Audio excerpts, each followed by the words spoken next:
Yes, the Pope's death came less than 24 hours after he appeared in St. Peter's Square for the Easter holiday. Pope Francis made history as the first Jesuit pope and the first to come from the Americas. He was a man who had a profound influence on the history of the Church and the entire world.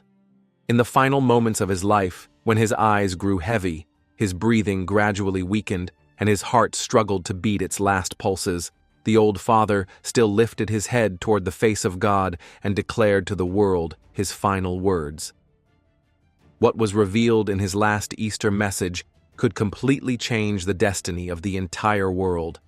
But before he ultimately passed away due to illness in 2025, he had been saved from death many times by the Lord. Even losing part of a lung in his youth never brought him down. Could this be a miracle of God's power? Everything surrounding this pope has continued to astonish the world to this day. Join us in this video as we reveal all the secrets and the final messages of the Holy Father. Before we get to the Pope's final letter, let's take a look back at his legacy. Pope Francis, born in Argentina, to a humble, faith-filled family. From a young age, he chose the quiet path, joining the Society of Jesus and dedicating his life to God through humble service, often behind the scenes, during years of hardship and uncertainty. Then, in 2013, a turning point shook the world. He was elected Pope, becoming the first Latin American to ever lead the Catholic Church. It was a sign to many. God was lifting up the forgotten corners of the earth. He chose the name Francis for the saint of poverty and peace. And true to that name, he walked among the poor, embraced children with disabilities, and entered the slums not as a ruler, but as a shepherd. He spoke boldly about climate change, justice, and compassion. But more than anything, he lived it. With a heart that knew no borders, he became a voice for the voiceless. He called the world to mercy, to kindness, and to share what we have with one another. In his final years, his health appeared to decline noticeably. When seen in public, he moved slowly and often seemed unsteady on his feet. At times, his hands trembled visibly. On Easter Sunday, he made his last public appearance. As he stood before the crowd at St. Peter's Basilica, he struggled to speak, his weakened lungs no longer allowing him to deliver the words he longed to share. His fragile condition drew prayers and well wishes from Catholics across the globe. Despite the pain, he blessed thousands gathered in St. Peter's Square, even surprising them with a brief procession. Now and then, he paused to gently bless children brought before him, before retreating inside. During this time of physical weakness, Pope Francis devoted himself entirely to God. He spent his final days writing messages for all humanity's sacred reflections that would only be revealed after his death. Throughout his papacy, Pope Francis carried out a mission rooted in Christ's compassion, visiting slums, embracing lepers, and holding disabled children close to his heart. He was not merely a pope of words, but of action. He spoke out boldly on climate change, social justice, and the need for mercy in a fractured world, reminding us that every act of love was a reflection of God's saving grace. In the early hours of April 21st, 2025, the mission was complete. Pope Francis suffered a sudden stroke and fell into a deep coma. Surrounding him were trusted priests who opened the scriptures and prayed over him, as the room at Casa Santa Marta filled with a sacred stillness. He was anointed with the oil of the sick, the final rite of the Church. Moments before departing, he whispered, "Jesus, I trust in you." At 7:35 a.m., his soul returned home to the Father, bathed in candlelight and the solemn hymn, Salve Regina. If you find this content important and thought-provoking, please click like to spread this message to more people. And now, the most remarkable part. There is a part of Pope Francis's final Easter message that was never read aloud, not because it was lost, but because it was different. Handwritten in the margins of the original letter, almost like a personal prayer, were a few lines that Vatican archivists have since described as deeply symbolic, possibly prophetic. The Holy Father wrote of a veil thinning between heaven and earth, of a trumpet no one hears with ears but only with the soul, and of a silence that speaks louder than thunder. Some say he was describing his own death, but others, those who served beside him in his final weeks, believe it was something more. Shortly before he passed, Pope Francis reportedly told a confidant that the signs are increasing and that the Church must remain awake even when the world grows drowsy. He mentioned a vision brief, wordless, but so vivid it left him shaken. He spoke of a light that pierced through the darkness and of a voice that was not heard but known. What exactly he saw or heard remains unrecorded. But the way he clutched his rosary that day, the tears that welled in his eyes, and the trembling of his hands, these were signs of a man who had just glimpsed something beyond words. Could it have been a warning, a reassurance, or perhaps both? In the days and weeks following his passing, the world outside the Vatican walls seemed to echo the unease of that hidden message. Protests, political divides, violence, an erosion of trust in institutions, even within the Church itself. The faithful feel it. The doubters sense it. Something is shifting. And yet, the Pope's final letter doesn't offer fear, it offers a choice. He did not call us to panic, but to prepare, to watch, to pray, to return to mercy. He wrote, "The world does not end in flames, but in forgetting who we are." In this time of uncertainty, his voice still lingers like a whisper in the storm. The message may be incomplete, the meaning may still be unfolding, but one thing is certain: he knew something. And perhaps now, so do we. In the final months of his life, Pope Francis grew visibly weaker. Yet those closest to him did not see a man fading. They saw a shepherd completing his mission. He bore his suffering quietly, offering it as a final act of devotion. Father Matteo Lorenzetti, a priest who had served closely with the Holy Father for nearly a decade, shared, "At night, I often heard him groaning softly from pain, but not once did he ask for relief. He would whisper, 'Let me suffer for those who have no one to pray for them.' I believe God was with him." Despite the decline in his health, Pope Francis remained steadfast. Doctors had warned he might never walk again or speak clearly. Yet on Easter Sunday 2025, he appeared in St. Peter's Square in his wheelchair, his frail hand raised in blessing, a silent miracle witnessed by thousands.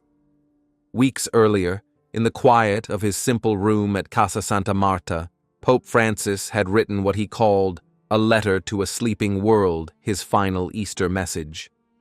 The document, found in his desk drawer after his passing, moved millions across the globe. "Do not be afraid," he wrote. "Do not close your heart to mercy.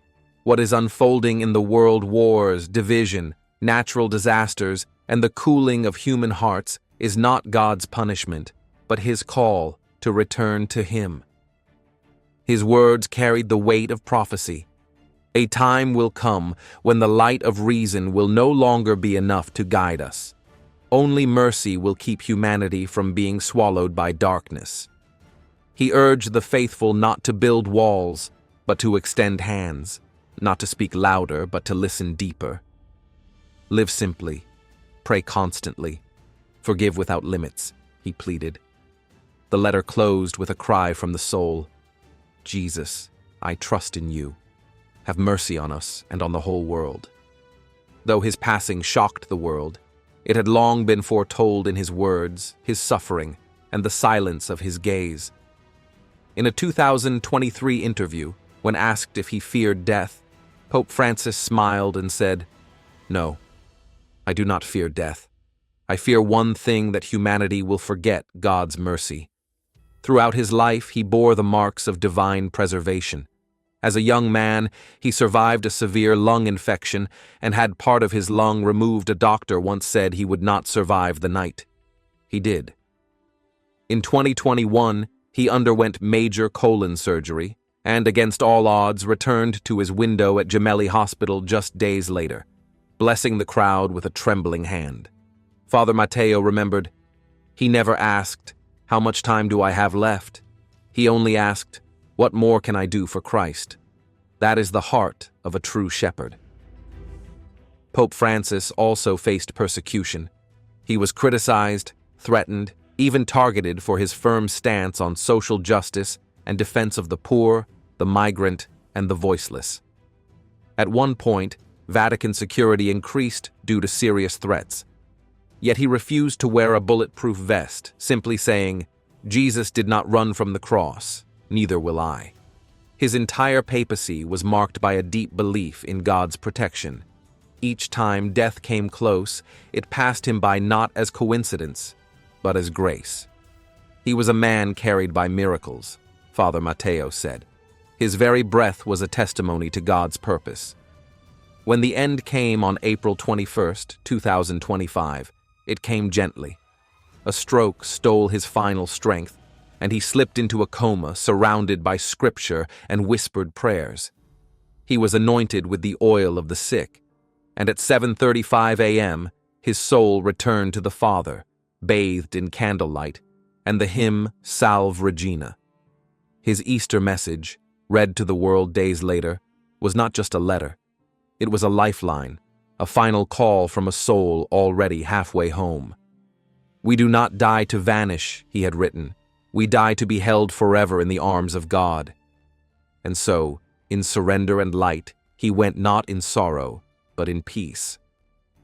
Pope Francis's legacy is not one that dazzled with splendor, but one that echoed the footsteps of Christ, quiet, dusty, marked with compassion, and directed toward the forgotten.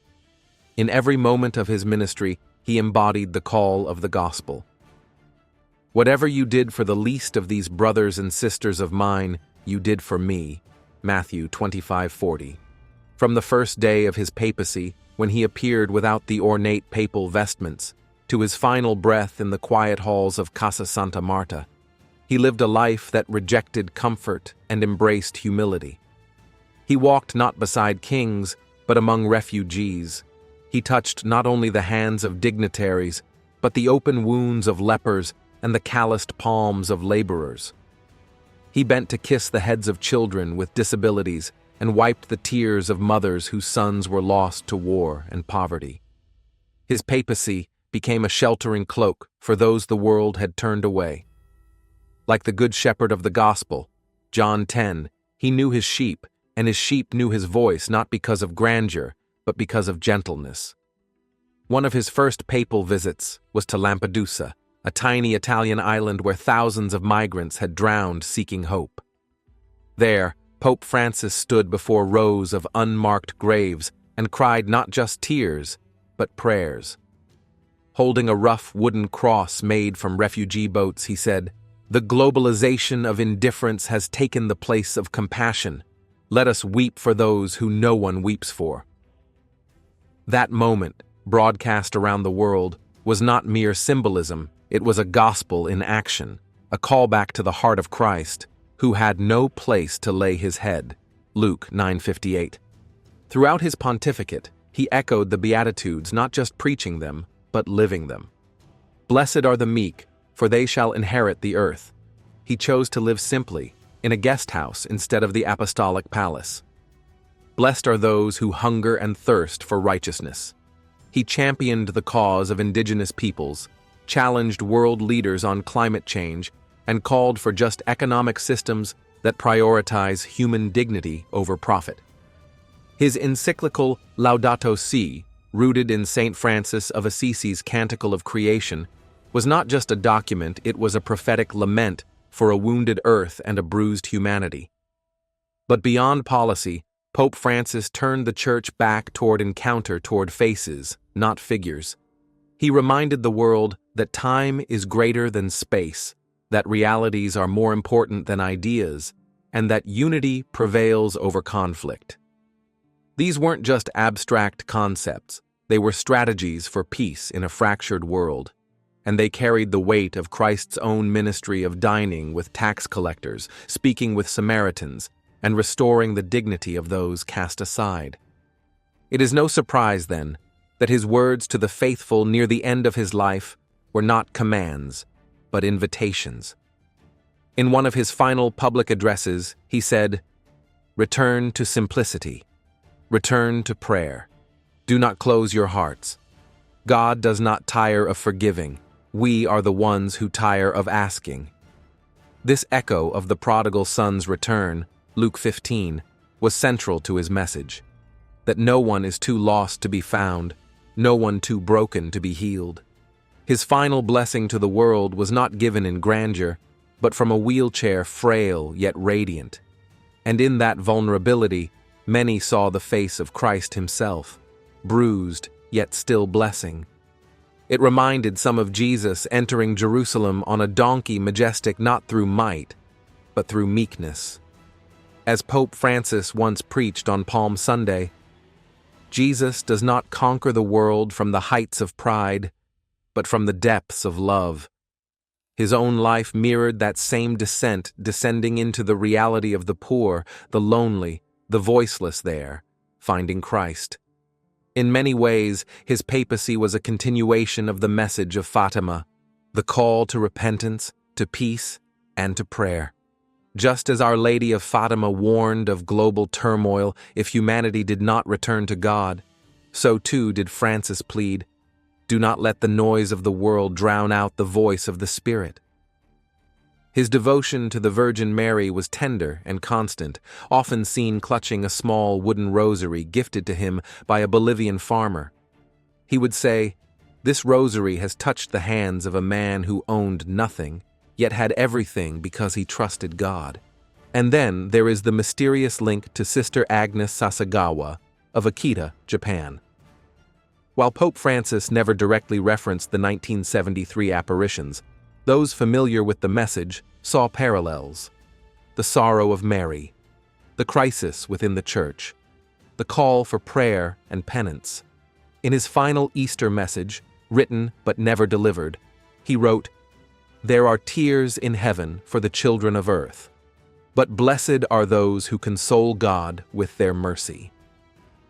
Some believe it was a veiled reference, a prophetic acknowledgement that the Church itself must weep before it can heal. His commitment to interfaith dialogue also became part of his lasting legacy.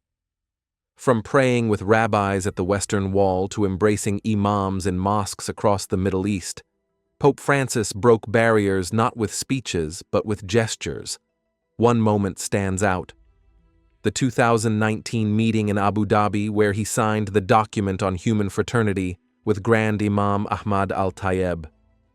It was a document few predicted and fewer understood in full, but its intent was clear: that all are children of God and peace must be built together. And always, always, there were the children. From slums in Rio to refugee camps in Greece, he would stop to hold them, listen to them, ask for their prayers. He often said, "Children are the prophets of tenderness. They teach us how to trust." In one particularly moving moment, a young orphan from Syria handed him a crumpled drawing. It showed a figure with a halo, holding hands with a child. "It's you and Jesus," the child said. The Pope smiled, tears in his eyes, and whispered, "Or maybe it's you and him." That was Pope Francis. A mirror, not a monument.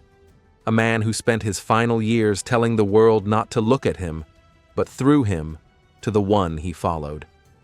His legacy is not a doctrine, but a direction. Toward Christ, toward the cross, toward the poor. Like the road to Emmaus, Luke 24, he walked beside us, often unrecognized, explaining the scriptures with his life. And just like in Emmaus, it was in the breaking of the bread, in the small, sacred acts of mercy, that his presence was most deeply felt. And now, though his earthly voice is silent, his echo remains. Go. Be close to the forgotten. Keep your heart open. Choose the narrow path with Christ. Doi jai la joan van ban yeu kau, jan juok ja dao kau jai ju, trin bai lien mach, va juok tempandan hap huyen bi o jaun hu ban mong muon, Lien ket voi loi tien triqua than malashi ve juch giao hoang fangsiko. Now let us look back at the chilling prophecy of St. Malachi and how it might have found its fulfillment in Pope Francis. As soon as Pope Francis entered the church, many were stunned. Whispers grew louder because of a prophecy written nearly 1,000 years ago by one remarkable man, St. Malachi. Now, before you dismiss this as just another old prediction, what if I told you there's mounting evidence that this ancient vision may be unfolding right before our eyes? Eerie, isn't it? So, let's take a closer look at what this prophecy actually says, what has been predicted, and how it relates to the man who became the first Jesuit pope. The current pope of the Catholic Church, Jorge Mario Bergoglio, known to the world as Pope Francis, raised quite a stir among scholars of prophecy. Many believe St. Malachi's vision referred directly to him, dubbing him Peter the Roman, the final name in a long prophetic list. Though born in Argentina, Pope Francis's parents were Italian immigrants, and his spiritual identity remained deeply Roman in tradition. Could that make him the Roman Peter foretold? To understand the weight of this, we must travel back in time. The prophecy of the popes is a mysterious list of 112 cryptic Latin mottos describing each pope from Celestine II onward. It first appeared in 1595, published by a monk named Arnold Wyon, who claimed that it came from a 12th century vision granted to St. Malachi, the Archbishop of Armagh. According to legend, Malachi received this vision during a pilgrimage to Rome. It revealed the identities or spiritual essence of every pope leading up to the final judgment. The last entry on the list, the 112th pope, reads ominously, "In the final persecution of the Holy Roman Church, there will sit Peter the Roman, who will pasture his sheep in many tribulations. And when these things are finished, the city of 7 hills will be destroyed, and the dreadful judge will judge his people." The end. Striking, isn't it? So, are we truly reaching the climax of this prophecy? Many believe so. The reign of Pope Francis has not been without challenge or significance. Elected on March 13, 2013, as the first Jesuit pope in history, his papacy has been anything but ordinary. Some consider him the most controversial bishop of Rome in modern times. Why? Because from the very start, he was handed a fractured church. He inherited a spiritual institution struggling under the weight of scandal, most notably the devastating revelations of clergy sexual abuse and the systemic cover-ups that followed. One major flashpoint came in 2018, when a grand jury report from Pennsylvania exposed decades of abuse and neglect. Though the scandals dated before his time, Pope Francis bore the responsibility for rebuilding trust and recentering the church around Christ's call to protect the innocent and the brokenhearted. But that wasn't all. In 2016, he published Amoris Laetitia, a heartfelt document addressing love, marriage, and family. In it, he opened the door for divorced and remarried Catholics to receive Holy Communion under certain conditions. For many, this was a gesture of mercy. For others, a point of contention. On August 11, 2017, a group of 40 Catholic clergy and scholars sent a 25-page letter to Pope Francis, accusing him of promoting ideas that allegedly strayed from church doctrine. They claimed that his writings and statements, particularly within Amoris Laetitia, blurred lines around moral theology, the nature of sin, and the sacraments. Still, the Pope remained silent in response. He turned the other cheek. He stayed on the narrow road. Despite the waves of controversy, Pope Francis stayed true to his vision, a church of mercy, a church that welcomes the wounded, a church that walks with the poor. And for many, that is precisely what makes his papacy feel so prophetic, not because of what he changed, but because of what he called us to remember. That faith is not formulas, but footsteps. That salvation is not earned by perfection, but received through grace. Could it be that Pope Francis, in fulfilling this message of mercy amid trial, was in fact shepherding the church through the tribulations St. Malachi foretold? He often said, "I am a sinner whom the Lord has looked upon." That humility, that awareness of God's judgment and mercy was at the heart of his legacy. And now, with his death in 2025, the question lingers, was this the final pope the prophecy spoke of? If so, what comes next? No one can say for certain. But the signs are unsettling. The world groans with unrest. Faith is challenged not only by secularism, but from within.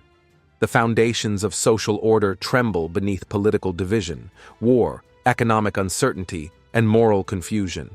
Even the church faces fracture, with growing tensions between traditionalists and reformers. And in the midst of it all, one voice, gentle but firm, now falls silent. And perhaps, just perhaps, St. Malachi's final line has begun. Please note, the information presented here is based on ancient prophecies recorded centuries ago. It is not meant to affirm or judge any individual or event. We invite you to listen with an open heart, not for fear, but for reflection. For in the end, only God knows all, and only He reveals truth in His perfect time. Let us remain watchful, humble, and full of faith. Is the world entering a period where history and prophecy intersect? Leave your thoughts below, and let's continue. On May 18, 2018, CNN reported that a bunch of bishops in Chile quit their jobs over a scandal involving sexual abuse. It was a big deal and added to the troubles the church was already facing. Now, let's rewind a bit to October 19, 2013, and you might want to listen closely here. A Catholic bishop named Bernard Fellay, who is more of a traditionalist, gave a warning. He said that Pope Francis was causing the church to decline and might be signaling the start of something really bad like the age of the Antichrist. That's a pretty serious warning, don't you think? But let's not forget the other side of the coin. People really like Pope Francis because he's kind, he cares about the poor, and he talks to people from different religions. He also cares about the environment, and a lot of people around the world admire him. A World Values survey from February 2014 showed that many people believe he brings people together in a good way. But some people in the Catholic Church don't agree with everything he teaches, so there's a bit of disagreement. But hold on, one of the most devastating blows came in the form of an 11-page letter, which hit the scene on August 25, 2018. This letter was from Archbishop Carlo Maria Vigano, who used to be the papal nuncio to the United States. In this letter, Archbishop Vigano accused Pope Francis of being neglectful in his responsibilities to the Church, specifically concerning a man named Theodore McCarrick. The accusation was that, despite knowing about sexual abuse allegations against McCarrick, both the Vatican and Pope Francis didn't take proper action. Moreover, the letter didn't hold back. It even called for Pope Francis to step down from his role as Pope. And here we are. Fast forward to today, the drama around Pope Francis doesn't just stay in Vatican City. It's spilled all over the internet and YouTube. People are buzzing with charges and accusations, and it's becoming increasingly evident it's not just regular guys on the internet. Priests, bishops, cardinals, and lay scholars are becoming vocal critics of the Pope. The Church is divided, with some people, especially from conservative groups and news outlets like Church Militant and the Remnant TV, strongly disagreeing with Francis and his more modern ideas. Now, you might be wondering, do any of these crises and accusations have anything to do with St. Malachi's prophecy? Well, that's an excellent question, and this is where it gets even more shocking. St. Malachi's prophecy, as we've explored, contains cryptic descriptions of the popes. Some researchers have matched these descriptions to the popes who came before Pope Francis with surprising accuracy. So when we take a look at the current challenges and controversies, it makes you wonder if Pope Francis could indeed be the last pope as foretold by St. Malachi. So what we conclude is that St. Malachi's predictions are taken very seriously. In fact, back in 1958, just before the conclave that elected Pope John XXIII, Cardinal Spellman of New York, went all out. He rented a boat filled with sheep and sailed up and down the Tiber River. Why? To prove a point that he was the shepherd and the sailor, as predicted in the prophecies. Now let's get back to the prophecy about the 111th Pope, Pope Benedict. It said, Gloria Olivae, which translates to the glory of the olive. Many people argue that this makes St. Malachi's prophecies pretty inaccurate. According to the prophecy, the next and final pope should be Peter Romanus. And here's where it gets really interesting. Some of these prophecies are eerily on the mark. Take Pope Urban VII, for instance. His prophecy was ex antiquitate urbis, meaning from the old city. He happened to be from Florence, and guess what's on the arms of Florence? An iris flower, which looks just like a lily. Then there's Pope John Paul II, whose prophecy was de labore solis, meaning of the eclipse of the sun. He was born on May 18th, 1920, right during a solar eclipse. Talk about uncanny. And history also tells us similar or even worse crises have perpetually taken place in the church. The church's past is filled with scandals, some of which would make your jaw drop. We're talking about bloodshed, mobs running riot, corruption at its worst, sexual misconduct, and even the buying and selling of papal power. It's not a pretty picture. Take, for example, Pope Benedict IX. He was so notorious for his private behavior that St. Peter Damian called him a demon from hell in the disguise of a priest. That's a pretty damning assessment, wouldn't you say? Then there's Pope Alexander VI, who openly admitted to having several children with his mistresses. That's a far cry from the image of a pious pope. But wait, there's more. Pope John XII, Pope Stephen VI, Pope Leo X, Pope John XXIII, each of them faced their own unique issues during their time as pope. Scandals, power struggles, you name it. But why all the fuss about these prophecies? Some wonder if St. Malachi might have been talking about something much bigger than just a line of popes. Could he have been hinting at an apocalyptic event like the one described in 2 Peter 3:10? But the day of the Lord will come as a thief in the night, in which the heavens will pass away with a great noise, and the elements will melt with fervent heat. Both the earth and the works that are in it will be burned up. Well, only God knows for sure. From the moment news of Pope Francis's passing spread, the world seemed to pause. In the plazas of Rome, the barrios of Buenos Aires, and the chapels of distant islands, millions gathered not just to mourn, but to remember. Around the globe, spontaneous vigils lit up the night. In Nairobi, a child knelt by candlelight. In Krakow, elderly nuns sang softly through their tears. In the favelas of Brazil, murals began to appear with 3 simple words: Papa dos Pobres, Pope of the Poor. Faith, long dormant in some, was stirred. Hearts, once closed by cynicism, opened once more to the mystery of grace. And from that stillness, a question began to rise. Could his final words have been more than a goodbye? Were they a wake-up call for the world? Jesus, I trust in you. These 5 words, whispered from a trembling breath, now echo in cathedrals and in hearts. Was it a surrender to death or a warning to the living? In a world shadowed by division, war, and spiritual numbness, many now wonder if Pope Francis's death marks not an end, but a beginning.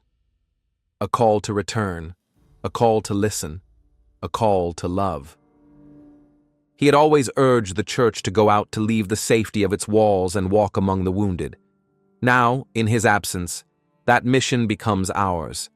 Let us not merely honor his memory in statues or speeches, but in action, in every quiet act of mercy, in every whispered prayer for peace. Let us carry forward his light through the lives we touch. The story of Pope Francis does not conclude with his funeral. It lives on each time a stranger is welcomed, a child is protected, an enemy is forgiven.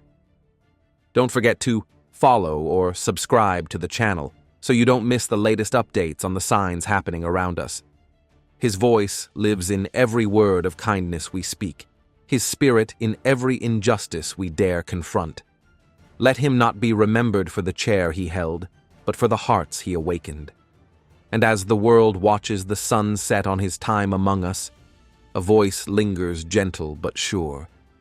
He has gone home to the Father, but his message remains, like a light that never fades.